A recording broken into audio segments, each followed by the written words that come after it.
رویہ کیسے رکھنا چاہیے, بیہیویئر کیسے ہونا چاہیے. تو جب آپ کو یہ نہیں پتہ کہ میں نے اس کے ساتھ رویہ کیسا رکھنا ہے, تو پھر اس طرح کے اب نارمل واقعے ہوتے ہیں. اچھا, مجھے نا سرائکی میں ایک کہاوت ہے, اگرچہ اس پر میرے کچھ تحفظات بھی ہیں لیکن بہت دلچسپ کہاوت ہے. وہ کہاوت یہ ہے کہ ہجڑاں دے گھر بال جمع انہیں چوم چوم مار کھاتا. ہجڑوں کے گھر بچہ پیدا ہو گیا تو انہوں نے اسے چوم چوم کے مار دیا. تو ان کو پتہ ہی نہیں تھا کہ یہ جو بچہ ہوتا ہے اس کے ساتھ صرف پیار نہیں کیا جاتا, اس کی پرورش کے اور بھی بہت سارے تقاضے ہوتے ہیں. اس کو موسم کے سرد گرم سے کیسے محفوظ رکھنا ہے, اس کو ہم نے کھانا بھی کھلانا ہے, اس کو ہم نے بڑا بھی کرنا ہے. تو وہ تو چونکہ کیا کہتے ہیں بس چومتے ہیں, تو انہوں نے چوم چوم کے اس کو مار دیا. تو میں سمجھتا ہوں کہ یہ جو رویہ ہے یہ یوں سمجھے کہ بیہیویئر کا مسئلہ ہے. ہمیں یہ نہیں پتہ کہ ہم نے ایک فنکار کے ساتھ جو رویہ ہے وہ کیسا رکھنا ہے. اور یہ واقعہ صرف یعنی آج کی بات نہیں ہے, کچھ عرصہ پہلے ایسا ہی واقعہ گلوکارہ حدیقہ کیانی کے ساتھ بھی ہو چکا ہے. اور میں کہوں گا کہ یہ کوئٹہ میں بھی نہیں ہوا, یہ واقعہ پشاور میں بھی ہوا ہے, یہ واقعہ کراچی میں بھی ہوا ہے, یہ واقعہ لاہور میں بھی ہوا ہے. یعنی میں کہنا یہ چاہتا ہوں کہ یہ سرزمین پاکستان کے جس میں اب ہم فنکار کی اہمیت کو سمجھ ہی نہیں رہے. ہم تو اب یہی سمجھتے ہیں نا کہ فنکار جو ہوتا ہے اس کے یا تو وہ ہمارے لیے تفریح کا سامان مہیا کرتا ہے, یا پھر یہ ہے کہ وہ ایک گناہ گار آدمی ہے. تو ہم نے اس شخص کے ساتھ جو ہے وہ نفرت کرنی ہے. تو یہ میں سمجھتا ہوں کہ ہمارے ہاں ایک مضمون ہوتا ہے بیرون ملک یونیورسٹیوں میں, تو بیہیویئر سائنس اسے کہتے ہیں کہ ہاؤ ٹو بیہیو, میں آپ کے ساتھ کیسے رویہ رکھوں گا, آپ میرے ساتھ کیسے بیہیو کریں گے. تو چونکہ ہمارے ہاں معاشرے میں ایک بڑا مسئلہ یہ ہے کہ ابھی تک ہم یہ نہیں سمجھ پائے کہ ایک دوسرے کے ساتھ ہم نے رویہ کیسے رکھنا ہے. تو وہ فنکارہ ہے اور آپ نے دیکھا کہ اس کا اپنا جو اس واقعے پہ رد عمل ہے, وہ چاہتی تو اس پر باقاعدہ احتجاج کر سکتی تھی, وہ چاہتی تو اس واقعے پہ شاؤٹ کر سکتی تھی, وہ چاہتی تو اس موقع پہ جیسے کہ وہاں بیٹھے ہوئے لوگوں نے سیکورٹی کو بلایا ہے تو وہ بھی سیکورٹی کو بلا سکتی تھی. لیکن اس نے بہت ہی ایک مہذب اور شائستہ رویہ رکھا اور بس اتنا کہا کہ اب تو میں وہ ڈائلاگ مکمل نہیں کر سکتی کیونکہ یہ لوگوں نے کچھ پھینکنا شروع کر دیا ہے. تو یہ ایک بڑا ایک مہذب قسم کا جو ایک احتجاج تھا اس کا اس نے اظہار ضرور کیا ہے. تو فنکار جو ہوتا ہے وہ معاشرے کا ایک بہت ہی مہذب اور شائستہ شخص ہوتا ہے. تو ہمیں یہ سمجھنا چاہیے کہ جب کوئی فنکار ہمارے سامنے ہو, ہم سے بات کر رہا ہو, تو ہم نے اس کی بات سننی کیسے ہے. وہ اگر فن کا مظاہرہ کر رہا ہے تو اس فن کے مظاہرے کے دوران میں ہم نے کس نوعیت کا رویہ اختیار کرنا ہے. تو میں کہنا یہ چاہتا ہوں کہ جو ہمارے مخصوص طبقات ہیں وہ جو معاشرے میں ایک خاص نوعیت کی اب نارملٹی پیدا کرنا چاہتے تھے تو اس کے آثار جو ہے وہ سامنے آنا شروع ہو گئے ہیں. تو ان طبقات کو بھی اب تھوڑا سا سوچنا چاہیے کہ ہم نے معاشرے کو جس سمت ہم لے جانا چاہتے تھے اس کے کیسے عجوبے قسم کے واقعات جو ہے اس کے سامنے آنا شروع ہو گئے. تو میں بطور استاد ادب کے ایک استاد کے طور پر, اگرچہ میرا کوئی ماہرہ خان سے براہ راست رابطہ تو نہیں ہے, لیکن اس چینل اور اس شو کے ذریعے بطور ایک ادب کے استاد کے, بطور ایک آرٹسٹ کے, کہ میں اس سے معذرت چاہوں گا کہ ایسا ان کے ساتھ رویہ اختیار کیا گیا ہے. اور یہ خواہش ہوگی کہ آئندہ کوئی اس طرح کا واقعہ جو وہ نہ ہو, اور جب کوئی فنکار بات کر رہا ہو تو ہم اس کی بات کو ایک خاص شائستگی کے ساتھ سنیں. جب وہ اپنے فن کا مظاہرہ کر رہا ہو تو اس کے فن کے مظاہرے کے شایان شان ہمیں ایک رویہ اختیار کرنا چاہیے. بالکل سر, امید ہے کہ آئندہ ایسا رویہ ہمیں دیکھنے کو نہ ملے. اور آپ نے فن اور فنکار کی جو اہمیت ہے اس کے اہم پہلوؤں پہ بات کی, اور جو فنکار اور فن کے حوالے سے جو تاریخی پہلو ہیں کچھ ان پہ بھی بات کی.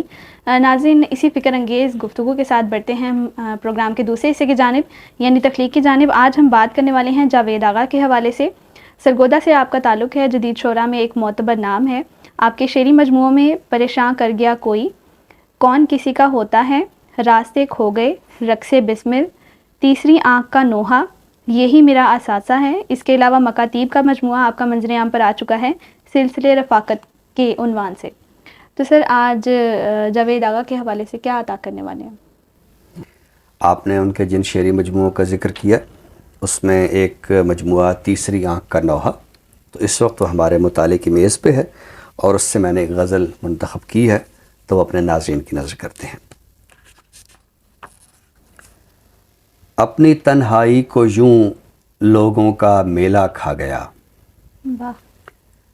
اپنی تنہائی کو یوں لوگوں کا میلہ کھا گیا، جیسے ایک مانجھی کا گھر پانی کا ریلا کھا گیا. واہ کیا کہنے، بہت جیسے ایک مانجھی کا گھر پانی کا ریلا کھا گیا، بہت خوب. کر گئی ساری کہانی کو عیاں دھنی کی راکھ، کر گئی ساری کہانی کو عیاں دھنی کی راکھ، ایک سادھو کو اسی سادھو کا چیلا کھا گیا، واہ. ایک سادھو کو اسی سادھو کا چیلا کھا گیا. راس کب آئی 53 سال ہونٹوں کی ہنسی، واہ کیا کہنے. راس کب آئی 53 سال ہونٹوں کی ہنسی، زندگانی کو محبت کا جھمیلا کھا گیا، واہ بہت خوب. زندگانی کو محبت کا جھمیلا کھا گیا. کیا کہنے. رات کٹیا میں مرا بھوکا کسی مفلس کا چاند، رات کٹیا میں مرا بھوکا کسی مفلس کا چاند، حکمراں گاؤں کا گاؤں کو اکیلا کھا گیا، واہ حکمراں گاؤں کا گاؤں کو اکیلا کھا گیا. بہت خوب بہت خوب. ہو گئے افراد بھی تقسیم دیواروں کے ساتھ، ہو گئے افراد بھی تقسیم دیواروں کے ساتھ، گھر کی ساری رونقیں گھر میں جو کھیلا کھا گیا، واہ گھر کی ساری رونقیں گھر میں جو کھیلا کھا گیا. بہت خوب. بانسری رانجھے کی آغا رو کے بتلاتی رہی، بانسری رانجھے کی آغا رو کے بتلاتی رہی، آج پھر ایک ہیر کی خوشیوں کو بیلا کھا گیا، واہ آج پھر ایک ہیر کی خوشیوں کو بیلا کھا گیا. بہت خوب. اپنی تنہائی کو یوں لوگوں کا میلہ کھا گیا، جیسے ایک مانجھی کا گھر پانی کا ریلا کھا گیا. بہت خوب سر، بہت ہی عمدہ غزل آج آپ نے عطا کی. ناظرین اسی عمدہ کلام کے ساتھ بڑھتے ہیں پروگرام کے آخری حصے کی جانب، یعنی کتاب کے تعارف کی جانب. تو سر آج اس سیگمنٹ میں کس کتاب کا تعارف پیش کریں گے؟ اردو کے جو ادبی مجلات کی روایت ہے اس میں ایک رسالہ ہے اوراق. اس رسالے کی دو خصوصی اہمیتیں ہیں. ایک اہمیت جدید تنقید کے جو مباحث ہیں اور دوسرا اردو نظم کا فروغ. اردو نظم نمبر بھی اوراق کا بہت نمایاں طریقے سے شائع ہوا تھا اور اس کی بہت زیادہ ادبی حلقوں میں پذیرائی ہوئی اور اس کی حیثیت ایک بڑی تاریخی دستاویز کی سی ہے. اس وقت جو میرے سامنے کتاب ہے یہ اوراق ہی کے سلسلے میں ہے. کتاب کا عنوان ہے نثری نظم بحوالہ اوراق. جیسے کہ میں نے بتایا کہ جو مجلہ اوراق ہے اس نے نظم کے فروغ میں بڑا کردار ادا کیا. چنانچہ نظم فکری طور پر کس طرف جا رہی ہے، اسلوب کے لحاظ سے کیا نئے پیرامیٹر سامنے آ رہے ہیں اور نظم کی کون کون سی نئی ہیئتیں یا نظم کس شکل میں ڈھل رہی ہے.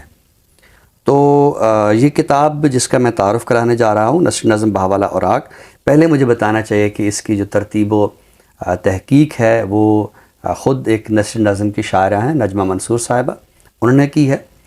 تو اس جیسے کہ میں نے بتایا کہ رسالے میں نثری نظم کے حوالے سے بہت زیادہ اہم مباحث ہوئے، بلکہ سب سے پہلے نثری نظم پہ اگر کوئی اہم بحث چھڑی تو وہ رسالہ اوراق تھا. تو اس کتاب کے جب ہم مندرجات کو دیکھتے ہیں تو سب سے پہلے تو وہ مضامین ہیں جو جنوری 1974 سے لے کر تو اکتوبر 1985 تک اس رسالے کے زینت بنتے رہے. ان میں ڈاکٹر محمد علی صدیقی کا مضمون ہے نثری نظم اور نثر لطیف. اسی طرح شاہد شیدائی کا مضمون ہے شاعری کی پہچان. منظر امکانی کا مضمون ہے نثری نظم. ڈاکٹر وزیر آغا جو کہ خود اس رسالے کے مدیر تھے ان کا مضمون ہے قصہ نثری نظم کا، اور ڈاکٹر گوپی چند نارنگ کا مضمون ہے نثری نظم کے شناخت۔ تو یہ مضامین اس کتاب میں شامل کر دیے گئے ہیں۔ اس کے بعد کچھ مباحث ہیں، گفتگویں ہیں، تو ان میں 2-3 بہت اچھی گفتگویں ہیں، اور ان میں ڈاکٹر وزیر آغا افتخار جالب، سہیل احمد خان، خود ڈاکٹر وزیر آغا، نذیر صدیقی، غلام جیلانی اصغر، جیلانی کامران، اس نوعیت کے جو مفکرین ہیں انہوں نے ان مباحث میں حصہ لیا۔ پھر نثری نظم کے حوالے سے جو اوراق کے اداریے تھے ان میں کیا کیا نکات اٹھائے گئے۔ پھر ان مجلات میں خطوط کی ایک بڑی روایت رہی ہے، تو ان خطوط کے اندر بھی نثری نظم کے حوالے سے جو بحثیں ہیں وہ موجود رہی ہیں۔ تو یہ میں سمجھتا ہوں کہ بہت ہی اہم کتاب ہے۔ آخر میں خود ڈاکٹر وزیر آغا کا ایک بہت معتبر نوعیت کا جو مکالمہ ہے وہ شامل ہے۔ تو نثری نظم کو سمجھنے کے سلسلے میں جو کاوشیں خود مجلہ اوراق کی ہیں، تو وہ کاوشیں ایک بھرپور دستاویز کی صورت میں آ گئی ہیں۔ تو ہمارے وہ طلبہ و طالبات، اہل ذوق کہ جو نثری نظم کو سمجھنا چاہتے ہیں اور اوراق میں کیا مباحث ہوئے، تو اگر وہ جاننا چاہتے ہیں تو یہ کتاب لازماً دیکھیں، نثری نظم بحوالہ اوراق۔ اس کی ترتیب و تحقیق ہے محترمہ نجمہ منصور صاحبہ کی۔ بہت خوب سر، ہمیشہ کی طرح آج بھی ایک اہم کتاب کا تعارف آپ نے پیش کیا۔ ناظرین، اسی کے ساتھ ہی ہم آپ سے اجازت چاہیں گے، نئے موضوع کے ساتھ انشاءاللہ آپ کی خدمت میں دوبارہ حاضر ہوں گے۔ تب تک کے لیے اپنی میزبان حرین تبسم اور ڈاکٹر طارق ہاشمی صاحب کو دیجیے اجازت۔ اللہ حافظ۔ اللہ حافظ۔